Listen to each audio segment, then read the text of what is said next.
Cricket খেলতে গিয়ে তামিম ইকবালের হঠাৎ অসুস্থ হয়ে পড়া এবং মাঠ থেকে তাকে দ্রুত হাসপাতালে নেওয়ার পর কেটে গেছে অনেকটা সময়। তার হার্টে ব্লক ধরা পড়ার পর পরানো হয়েছে রিং।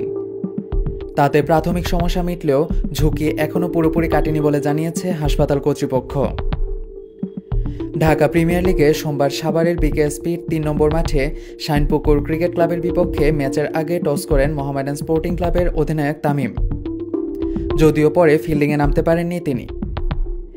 খেলা শুরুর আগে হুট করে বুকে ব্যথা অনুভব করেন তিনি।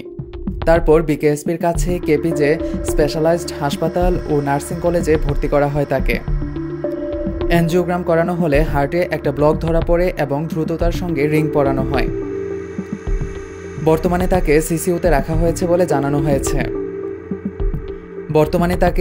রাখা হয়েছে বলে শুরুতে জানান ঢাকা প্রিমিয়ার লিগের ম্যাচ রেফারি দেবব্রত পাল।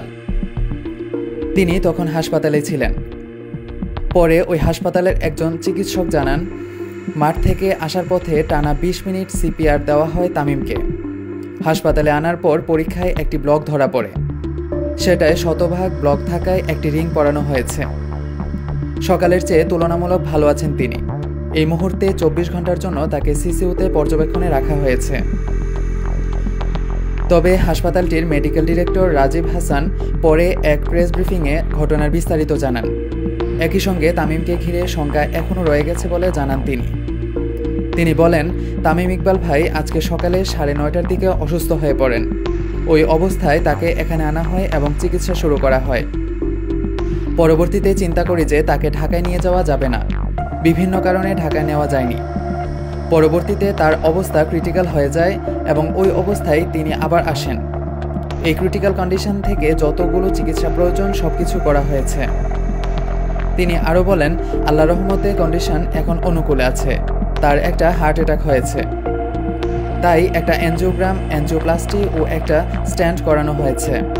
আল্লাহর রহমতে ওনার স্ট্যান্ডিং খুব স্মুথলি এবং এফিশিয়েন্টলি হয়েছে। ডাক্তার মনিরুজ্জামান মারুফ এই স্ট্যান্ডিং করেছেন।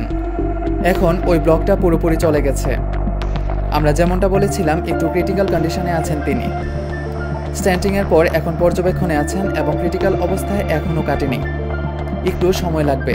আমরা সবাই প্রাণপণ চেষ্টা করছি।